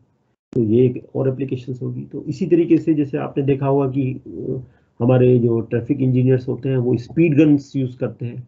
अब इस स्पीड गन की भी दो टेक्निक्स हैं। एक तो आपने पढ़ी होगी कि रडार होते हैं, रडार स्पीड गन्स होती हैं, जिसमें आप फिजिक्स में पढ़ते हैं डॉपलर इफेक्ट पढ़ते हैं, है ना। डॉपलर इफेक्ट में क्या होता है कि हम जब इलेक्ट्रोमैग्नेटिक वेव जो रडार वेव्स होती हैं उनको हम एमिट करते हैं ऑब्जेक्ट्स की तरफ जिसकी हमें स्पीड मेजर करनी होती है ना। तो वो वेव्स जो है वहां पर जाती हैं और उससे टकरा के वापस आती हैं, है ना। और अगर उनकी फ्रीक्वेंसी में जो चेंजेस होते हैं, है ना, उस जो चेंजेस होते हैं उसको हम क्या करते हैं, उसको एनालिसिस करते हैं और उससे हमें पता लगा लेते हैं कि इसकी स्पीड कितनी है। इसको हम डॉपलर इफेक्ट कहते हैं। तो आप डॉपलर इफेक्ट जब पढ़ें तो उसको थोड़ा अच्छे से पढ़ें, है ना। तो आप को जब इसको पढ़ेंगे और अच्छे से समझेंगे तो हो सकता है कि आप कुछ और एप्लीकेशन टेक्नोलॉजी डेवलप कर पाएं इससे, है ना। तो इसी तरीके से हमारे पास लेजर स्पीड गन्स हैं। लेजर स्पीड गन्स में क्या होता है कि नंबर ऑफ पल्सेस होती हैं, है ना, जो कि एमिट होती हैं। अगर हमें किसी ऑब्जेक्ट की स्पीड मेजर करनी है तो हम उनको एमिट करते हैं और वो पल्सेस जो है उनसे रिफ्लेक्ट होके वापस आ जाती हैं। अगर सभी जो जितनी भी पल्सेस हैं, है ना, और वो गई, है ना, और वो वापस आ गई सेम टाइम में आ गई, है ना, तो इसका मतलब है कि ऑब्जेक्ट वो मूव नहीं कर रहा है ना। लेकिन अगर हर पल्स को का जो टाइमिंग है वो डिफरेंट है ना, तो वो हम फिर एनालिसिस करते हैं। तो उससे हमें पता लगा लेते हैं कि ये ऑब्जेक्ट हमारे से दूर जा रहा है या पास आ रहा है या उसकी स्पीड कितनी है। तो ये अगेन लेजर स्पीड गन्स की एक एप्लीकेशन है। तो इससे भी हम रोड का इंफ्रास्ट्रक्चर को मॉनिटर करते हैं। तो वेरी क्विकली आई थिंक मैं बात करूंगा, एक पीजो इलेक्ट्रिक इफेक्ट आप लोगों ने पढ़ा होगा। तो पीजो इलेक्ट्रिक का मतलब क्या है, पीजो पीजो का मतलब होता है एक प्रकार से प्रेशर, ग्रीक वर्ड है ये। और इलेक्ट्रिक आप समझ सकते हैं, इलेक्ट्रिक आप समझते हैं सब लोग, है ना, इलेक्ट्रिक सिग्नल्स होते हैं। तो पीजो इलेक्ट्रिक इफेक्ट क्या है कि नेचुरल इफेक्ट है। तो कुछ मटेरियल्स हमारे जो प्रकृति में नेचर में पाए जाते हैं कि अगर आप उनको प्रेस करते हैं तो you will get A electrical signal, आपको एक इलेक्ट्रिकल सिग्नल मिलता है। या इसका रिवर्स भी होता है कि अगर आप उस मटेरियल के ऊपर आप उसको इलेक्ट्रिसिटी देंगे तो क्या होगा कि वो डिफॉर्म हो जाता है। तो उसकी ये जो प्रॉपर्टी है ना, इसका हम फायदा उठाते हैं, है ना। और उसको फायदा उठा के हमने क्या किया, हमने सेंसर बना लिए। हमने क्या किया कि भाई ये पीजो इलेक्ट्रिक मटेरियल था, हमने इसकी एक बहुत लंबी स्ट्रिप बना ली, है ना, और उस स्ट्रिप को हमने रोड पे लगा दिया। अब कोई व्हीकल उसके ऊपर से गई तो क्या हुआ, ये डिफॉर्म हुआ। डिफॉर्म होने से क्या हुआ, हमारे को एक वोल्टेज सिग्नल मिल गया, ठीक है ना। अब किसी व्हीकल में ज्यादा वेट था तो हमें ज्यादा इलेक्ट्रिक सिग्नल मिल गया, कम वेट था तो कम इलेक्ट्रिक सिग्नल मिल गया। तो उससे हमने पता लगा लिया कि भाई ये व्हीकल का लोड कितना जा रहा है ना। तो हो गया ना। तो हमने साइंस को टेक्नोलॉजी में कन्वर्ट कर लिया। तो इस तरह से बच्चों मैं आपको ये बताना चाहता हूँ कि जब आप साइंस को पढ़ते हैं तो बहुत ध्यान से पढ़ें और उनके प्रिंसिपल्स के बेसिक्स को समझें कि, और अगर आपको बेसिक्स क्लियर होंगे तो डेफिनेटली एक दिन आएगा कि आप टेक्नोलॉजी डेवलप कर पाएंगे। और उसको यूज करके जैसे मैंने आपको बताया कि वे इन मोशन हमने बनाया, है ना। और ये piezo electric sensor based way in motion, way in motion का मतलब है कि हमने किसी गाड़ी को रोकना नहीं है, गाड़ी चल रही है और उसका वेट हम मॉनिटर कर पा रहे हैं रोड पे। हमने इस सेंसर को, पीजो इलेक्ट्रिक सेंसर को हमने इंस्टॉल कर दिया, गाड़ी इसके ऊपर से जा रही है और हमें उसका वेट पता लग रहा है। अब हमें गाड़ी का वेट क्यों पता करना है, एक तो हम जब रोड को डिजाइन करते हैं तो हमें पता होना चाहिए कि इस पे कितना वेट का ट्रैफिक जा रहा होता है, तो ये इंपॉर्टेंट है। उसके बाद जब हम रोड बना लेते हैं उसके बाद हम चाहते हैं कि जो ओवरलोडिंग होती है जिससे कि हमें बहुत नुकसान होता है ना। सीआरआई ने, जैसे सेंट्रल रोड इंस्टीट्यूट ने एक स्टडी की थी कि हमें पता लगा कि अगर 10% भी हम ओवरलोड कर रहे हैं अपने ट्रैक्टर को तो हमारी जो रोड की जो लाइफ है वो 35% रिड्यूस हो रही है ना। और 30% ओवरलोड कर रहे हैं तो 65% लाइफ को हमने रिड्यूस कर दिया। मान लिया मैंने रोड 10 साल के लिए बनाई थी, वो पता लगा मेरी रोड 10 साल में बनी थी, है ना, इतना पैसा लगा हमारा, और वो केवल कुछ लोगों की वजह से, ओवरलोडिंग की वजह से वो केवल 3 या 4 साल में फेल होगी। ये तो गलत हो गया, उससे क्या हुआ, कंट्री का नुकसान हो गया, है ना। तो इस चीज को हम मॉनिटर करना चाहते हैं, एनफोर्स करना चाहते हैं, हम लोग कर रहे हैं। तो उसको कैसे करते हैं, piezo electric sensor based way in motion system हमने इस रोड पे यहाँ लगाया और हमारे जो ट्रैफिक अथॉरिटीज ने पता लगा लिया कि इस ट्रक का वेट कितना है ना, और उसको पेनलाइज कर दिया और कोशिश की कि भाई आगे से ये ना हो, है ना। क्योंकि अगर हम ये नहीं करेंगे तो ओवरलोडेड व्हीकल्स की वजह से बहुत प्रॉब्लम्स होती हैं, है ना। रोड पे एक्सीडेंट्स होते हैं, आप देख रहे हैं कुछ पिक्चर्स में आपको दिखा रहा हूँ, है ना। इससे एयर पॉल्यूशन भी होता है, ट्रैफिक हैजर्ड्स भी होता है, तो ये this is a big problem for the country, है ना। तो उससे क्या होता है कि जितना भी हम रोड के डेवलपमेंट में जो है हम इन्वेस्टमेंट करते हैं, हम करते हैं 10 साल के लिए इन्वेस्टमेंट करते हैं कि भाई 10 ये रोड बना दी हमने बहुत अच्छी, अब 10 साल तक कोई प्रॉब्लम नहीं होगी पब्लिक को। लेकिन होता क्या है कि ओवरलोडिंग की वजह से वो जो है 2 या 3 साल में फेल हो जाती है। तो ये चीज़ हम अवॉइड कर रहे हैं, है ना। तो ये कुछ मैं आपको बहुत क्विकली, क्योंकि अभी काफ़ी कुछ मेरे ख्याल से टाइम हो गया है, मैं क्विकली कुछ आपको फोटोज दिखा रहा हूँ, जैसे piezo electric sensor based way in motion system, जैसे ट्रैफिक इधर से आ रहा है और ये पीजो इलेक्ट्रिक हमने स्ट्रिप लगाई हुई है ना, तो कैसे हम ऑटोमेटिकली, ये कुछ एग्जाम्पल्स हैं। तो इसमें हम लोग, मैंने बताया कि जैसे ये एक इसका इनक्लोजर है, इसमें पीजो इलेक्ट्रिक मटेरियल है ना, और उसको जब हम प्रेस करते हैं तो कैसे हम इसमें सिग्नल जनरेट होता है और उससे हम वोल्टेज से हम पता लगा लेते हैं कि वेट कितना है। तो हमारे जितने भी टोल प्लाजाज हैं, आपने देखा होगा कि जब आप कहीं एक सिटी से दूसरी सिटी में हाईवेज को यूज़ करते हुए जाते हैं तो टोल प्लाजाज आते हैं, तो वहाँ पे इस तरह की टेक्नोलॉजीज को यूज़ करते हैं जिससे कि जो हमारी कमर्शियल व्हीकल्स होती हैं, जो ओवरलोडेड व्हीकल्स होती हैं आजकल, तो हमारी अथॉरिटीज़ उनको उनका वे करती हैं और उनको पेनलाइज करती हैं, है ना। ये कुछ मैं आपको पिक्चर्स दिखा रहा हूँ कंट्री की। अब बात करते हैं फटाफट हम इलेक्ट्रोमैग्नेटिक वेव्स की, है ना। इलेक्ट्रोमैग्नेटिक वेव्स को कैसे यूज़ कर रहे हैं हम लोग, तो ये भी एक बहुत अच्छा है। तो इलेक्ट्रोमैग्नेटिक वेव्स तो आप बच्चे सब जानते ही हैं कि क्या होती हैं इलेक्ट्रोमैग्नेटिक वेव्स, और आप अपनी फिजिक्स में पढ़ा भी होगा आप लोगों ने। तो अब इसकी जो इलेक्ट्रोमैग्नेटिक वेव्स की जो प्रॉपर्टीज़ हैं, है ना, और एक मटेरियल होते हैं जो एक प्रकार से नॉन कंडक्टिव मटेरियल्स होते हैं, उनकी एक प्रॉपर्टी होती है डाइलेक्ट्रिक कांस्टेंट। इन दो प्रॉपर्टीज को यूज करके इलेक्ट्रोमैग्नेटिक वेव्स और डाइलेक्ट्रिक कांस्टेंट, है ना, इनको ध्यान दें आप इसको। इनको यूज करके हमने एक टेक्नोलॉजी डेवलप की है जिसका नाम है ग्राउंड पेनिट्रेटिंग रडार। इससे क्या फायदा होता है कि हम रोड के नीचे भी देख लेते हैं। हमारी कोई रोड हम फेल हो गई है, हम देखना चाहते हैं, या हमने नई रोड बनाई है ना, हम देखना चाहते हैं कि वो रोड ठीक बनी कि नहीं, जितनी हमें थिकनेस चाहिए थी डिफरेंट डिफरेंट लेयर्स की, है ना, वो उतनी अचीव हुई है कि नहीं, है ना। तो ये सब चीज़ों को हम एक ग्राउंड पेनिट्रेटिंग रडार की मदद से, जो कि इलेक्ट्रोमैग्नेटिक वेव्स की मदद से हम उसको देख पाते हैं। जैसे कि हम क्या करते हैं कि हमारे पास इसमें एक एंटीना होता है, जिसे आप देख लें, ये 2 तरह के अलग अलग एंटीना है बेसिकली। ये एक एंटीना होता है, इसमें एक ट्रांसमीटर होता है, एक रिसीवर होता है। तो ट्रांसमीटर क्या करता है कि इलेक्ट्रोमैग्नेटिक वेव्स को एमिट करता है ना। और इलेक्ट्रोमैग्नेटिक वेव्स की जो ये फ्रीक्वेंसी होती है, ये फ्रीक्वेंसी अगर पूरा ब्रॉड स्पेक्ट्रम की आप बात करें, है ना, तो उसमें ये लगभग, अगर मतलब यू कैन से 2 किलोहर्ट्ज और 2 गीगाहर्ट्ज और 1 गीगाहर्ट्ज के आसपास की जो फ्रीक्वेंसी होती है हम यूज करते हैं।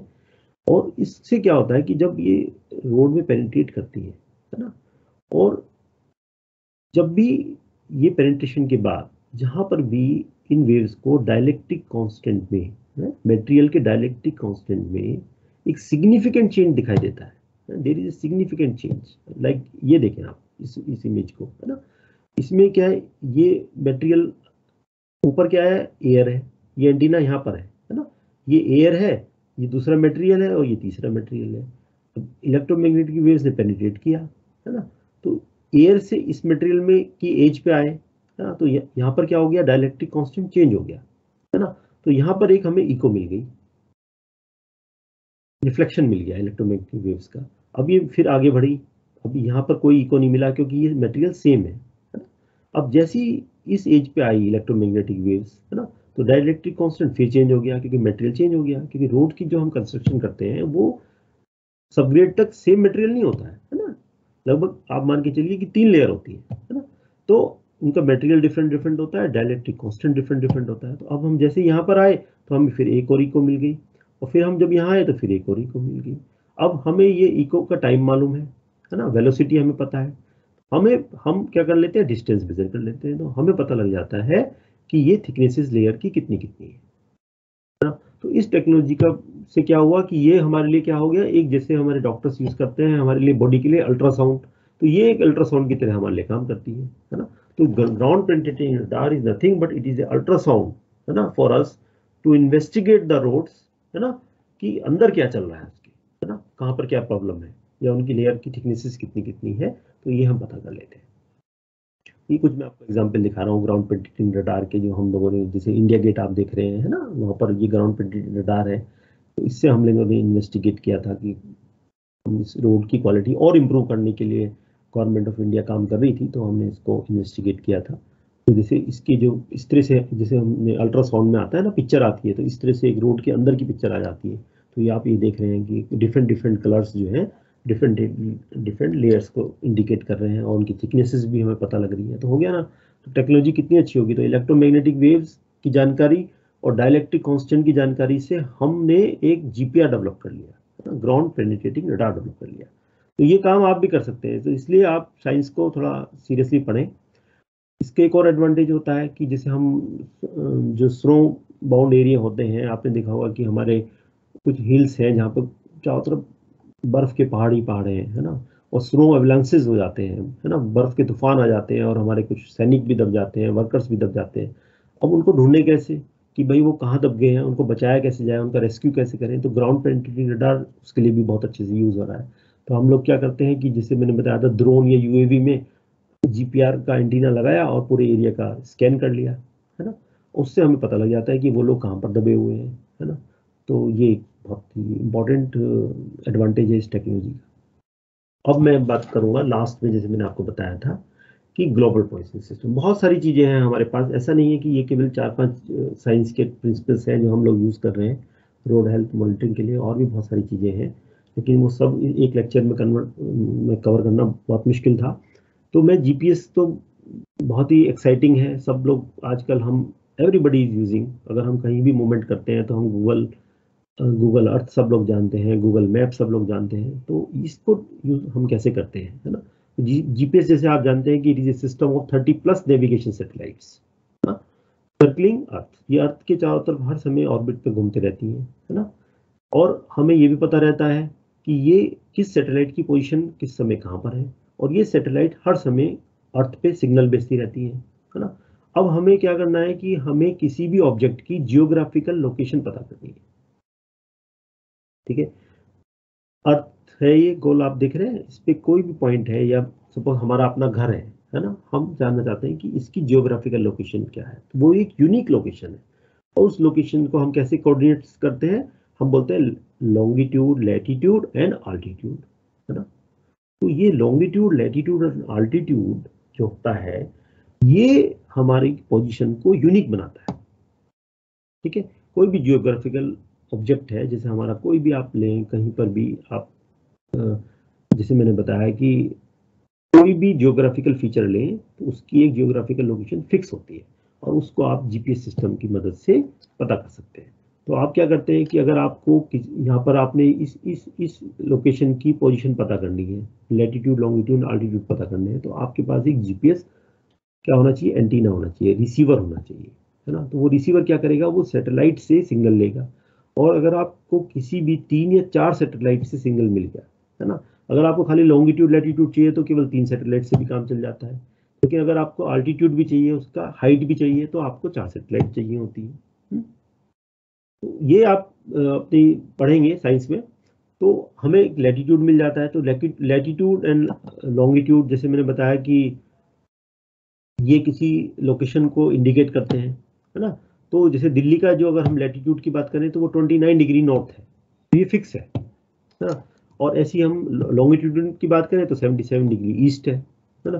तो ये सब चीजें आप अगर जियोग्राफी में पढ़ेंगे तो ये सब चीजें रोड नेटवर्क को डिजिटाइजेशन करने में बहुत यूजफुल है, राइट। मैं ये इसलिए बता रहा हूँ आपको कि ये जीपीएस टेक्नोलॉजी से जो हमें लॉन्गिट्यूड, लैटिट्यूड, आल्टीट्यूड का डेटा मिलता है, इससे हम क्या कर रहे हैं, अपनी पूरी कंट्री के रोड नेटवर्क को डिजिटाइजेशन कर रहे हैं। तो हमने क्या किया है कि हमने ये जो जीपीएस का जो एंटीना होता है, रिसीवर होता है, हमने अपनी एक सर्वे व्हीकल के ऊपर लगा दिया, और ये गाड़ी जो है पूरी कंट्री में जो भी रोड नेटवर्क है, नेशनल हाईवेज है, एक्सप्रेसवेज है, वहाँ पर सर्वे करती रहती है।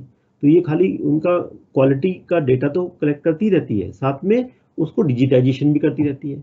तो डिजिटाइजेशन करने से क्या फायदा होता है कि हमें उसकी ज्योग्राफिकल मैप तैयार हो जाता है, डिजिटाइजेशन हो जाता है। जैसे आप देख रहे हैं ना, ये गाड़ी मान लिया ऐसे घूमी, तो ये इसका एक डिजिटल मैप तैयार हो गया, है ना। तो इससे क्या हो गया कि उसका रोड का एक डिजिटाइजेशन हो गया। तो उसके बेसिस पे हमने क्या किया, एक नेशनल हाईवे का कंट्री के नेशनल हाईवेज का एक डिजिटल मैप तैयार हो गया।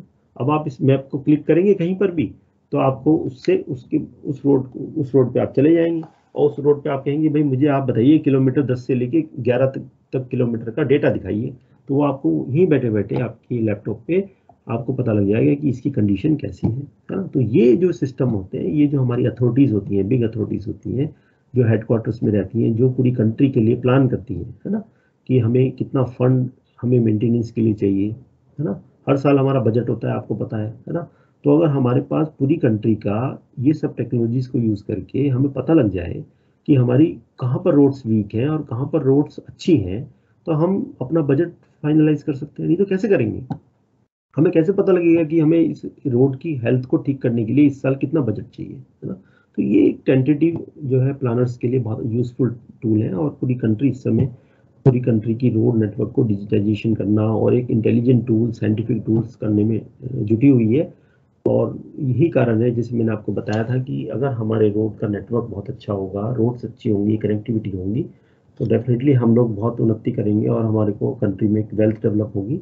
और ये सब आप जो देख रहे हैं कि ये हम लोग करते रहते हैं, ये हमारा कंट्री का मैप आप देख रहे हैं, तो इसमें जो येलो लाइंस आप देख रहे हैं, तो ये सब हमने जो नेटवर्क, ये जो सर्वे व्हीकल मैंने आपको दिखाई जिसमें जीपीएस एंटीना होता है, इससे इस पूरे नेटवर्क को हम लोगों ने डिजिटाइज किया हुआ है। और हम लोग निरंतरन जो है इस कार्य में लगे रहते हैं कि हमारी रोड का जो नेटवर्क है वो अच्छा हो और हमारी कंट्री की जो है वेल्थ बहुत अच्छे से अच्छी हो। तो इसी के साथ मैं अब आज अपना ये जो प्रेजेंटेशन है, I would like to finish here and I would like to thank you all for your kind attention.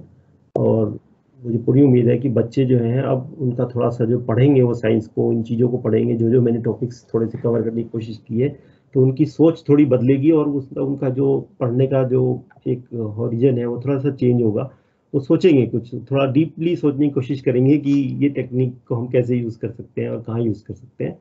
और निश्चित रूप से इससे हमारे देश को और हम फायदा होगा, केवल रोड सेक्टर में नहीं और हर सेक्टर में आप इन टेक्नोलॉजीज को यूज़ कर सकते हैं। तो thank you very much once again. और आप किसी के कोई क्वेश्चंस हो तो मुझे बताइए। Thank you, Dr. Pradeep, for an excellent and very comprehensive lecture. And I can see the very good feedback from the students and teacher, and they find it very interesting and informative. और आपने बिल्कुल ठीक कहा कि जो भी आज वो पढ़ रहे हैं वो आगे कैसे यूज़ होगा, और इस लेक्चर का यही उद्देश्य था कि उनके मन में जो भी जिज्ञासाएं हैं कि जो हम आज पढ़ रहे हैं वो कल कैसे यूज़ होगा, वो आपने बहुत ही अच्छे से उस चीज़ को उन्हें एक्सप्लेन किया है। So now we can take up 1 or 2 questions quickly, Dr. Pradeep. हाँ बिल्कुल। हाँ, तो आकाश कुमार पूछ रहे हैं कि सर रनवे पर रबर डिपॉजिट से भी तो फ्रिक्शन काम कर सकता है, वो भी एक रफ सरफेस है, मे बी सर वो ज़्यादा जल्दी प्लेन को रोक लेगा। हेलो, क्वेश्चन मैं दोबारा रिपीट करूं? हाँ नहीं, मैं समझ गया हूँ। हाँ हेलो। हाँ प्रदीप। हाँ, जो रबर डिपॉजिट होती है ना, बहुत ही सॉफ्ट मटेरियल होता है ना। तो उसमें क्या होता है कि आपको जो मैंने बताया कि कोई भी अगर आपका दो सरफेस का कांटेक्ट करना है ना, और आप चाहते हैं कि हमारे को एडिक्वेट इसकी डिस्टेंस मिले, है ना, तो आपको एक माइक्रो टेक्सचर की बहुत ज़्यादा आवश्यकता होती है ना।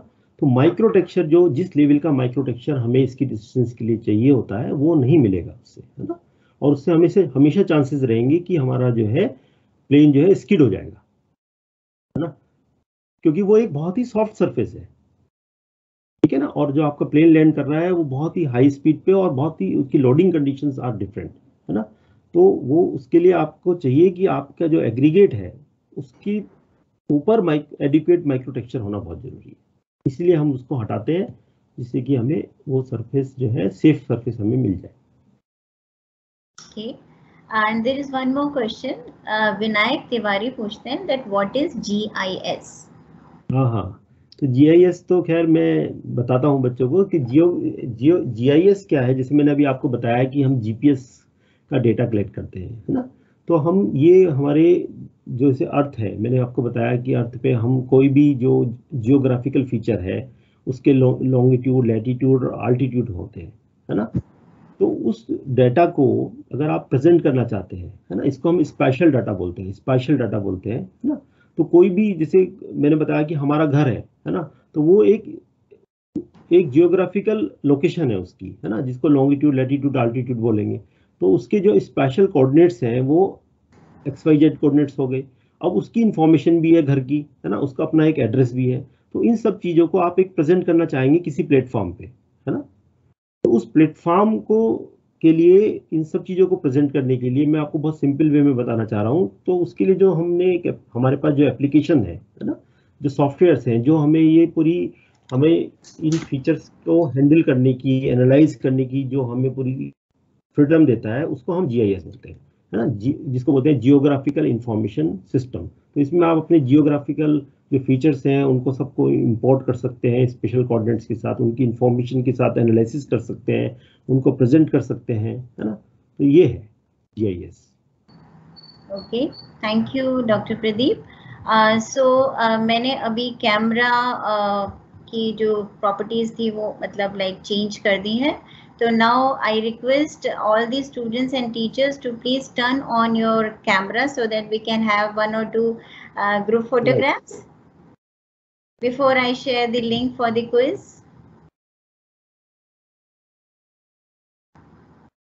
And Dr. Pradeep, you can please unshare your presentation. या हो गया मैम? हाँ हाँ, अनशेयर हो गया या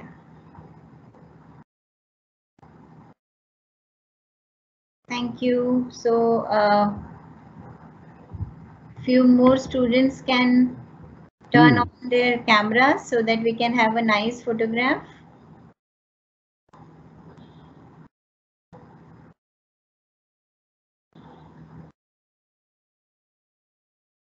Yeah, please.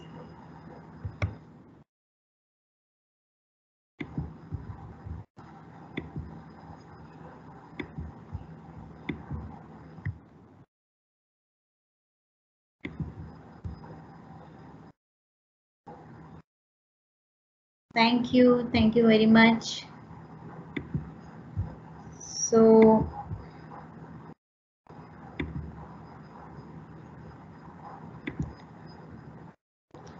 thank you. We have the nice photographs. So now we are sharing the link for the quiz, and you must write your name, class, school's name, email and phone number. Otherwise it would be incomplete and you won't be able to qualify. Okay, so you must write your name, class, school name, email and phone number before you attempt the quiz. You understand that?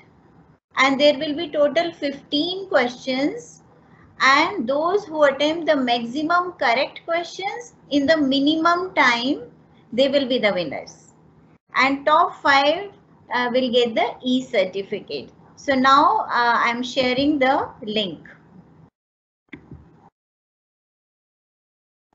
and as I said that you can attempt this quiz till 1 PM today.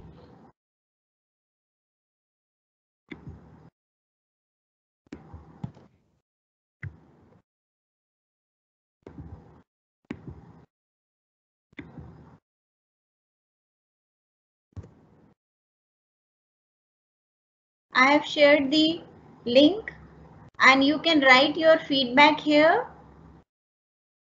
It will help us in improving our lectures.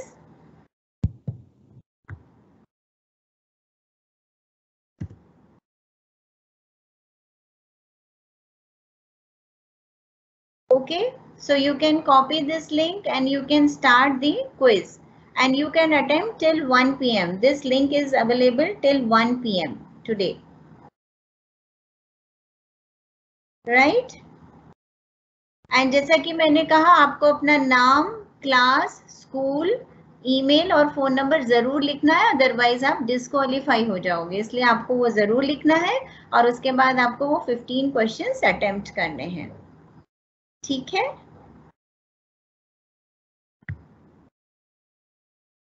I'm sharing the link again and again.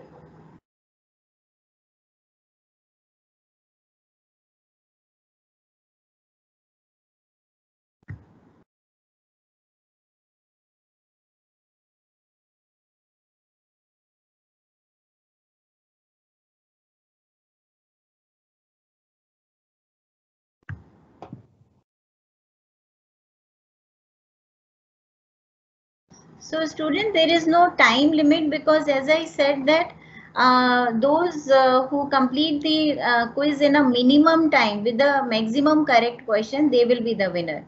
तो time limit कोई नहीं, आप 1 घंटे तक भी कर सकते हो, बट द क्वेश्चन इज कि अगर आपको जीतना है, अगर आपको विन करना है, तो आपको मिनिमम टाइम में उसको कंप्लीट करके सबमिट करना है. ठीक है.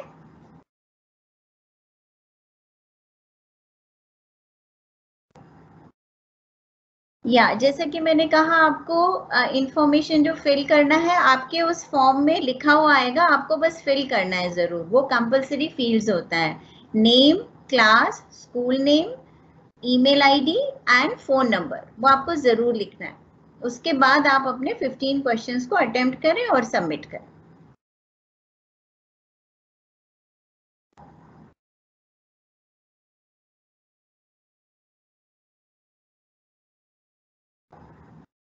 Yes, you can leave now.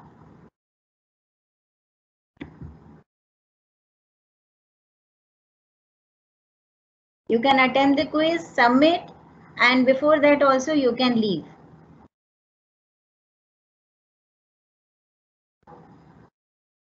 Thank you one and all for joining with us, and thank you Dr. Pradeep for an excellent lecture. It was indeed a very mesmerizing lecture. Or I think thank you to all students. Yeah. Yeah, it's a Sunday, but see, we got the very good attendance. Thank you so much, really. We really appreciate it. Thank you.